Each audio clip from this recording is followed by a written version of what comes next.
This video explains how to check if a point is inside, on, or outside a circle.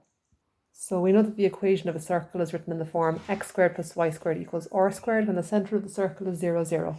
So to check where a point is in relation to a circle, we'll take our point xy, we'll sub it into the circle that we're given, and there's three possible results we might get.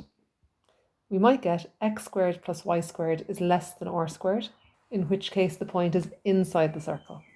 We might get x squared plus y squared equals r squared, in which case the point is on the circle.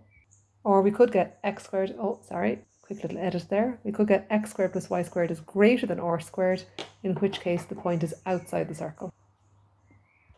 So here's an example. Is the point 1, 1 in, on, or outside the circle x squared plus y squared equals 3? Well, the first thing that I'll do is recognise that the point is made up of an x part and a y part, and I'll label those. And then I'm just going to substitute those straight in for x and y in the equation. Not a bad plan here to put a bracket around those values. So I'm putting in 1 for x and 1 for y. 1 squared and 1 squared makes 2. Now I can't say that 2 is equal to 3, but I can say that 2 is less than 3. We've already made a list up here of all our possible outcomes. In the situation that we get a result of less than the r squared, our point is inside the circle. And here 2 is less than 3, so the point is inside the circle. It's really important to write down that conclusion, because otherwise you haven't answered the question fully. So here's a second example. Is 3, 4 in, on, or outside the circle x squared plus y squared equals 5?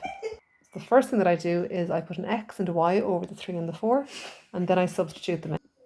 So I'm filling in 3 for the x, so that is 3 squared, and again I'm putting a bracket around these, and 4 for the y, so that's 4 squared, and let's see what I get. I get 3 squared and 4 squared, so that's going to come out as 25. Okay, so now I'm comparing it to this value here at the end. Well, 25 is definitely bigger than 5, so I can say that this point 3, 4 is outside the circle. Again, don't forget not to just write down the inequality, but also to make the statement here at the end. That's very important. So here's my third example. Is 2, 1 in, on, or outside the circle x squared plus y squared equals 5. So again, I'll start off by labelling my point xy, and I'll fill those values in for x and y, 2 squared and 1 squared. And I work these out, I get 5. Of course, 5 is equal to 5. And since it's equal, that means the point is on the circle. And again, don't forget not just to write the equation down, but also to make the statement at the end. And don't forget, these are our three possible options. A result that's smaller than the number on the right-hand side means the point is inside. A result that is equal to the number on the right-hand side says the point is on. And a result that is greater than the number on the right-hand side tells us that the point is outside the circle.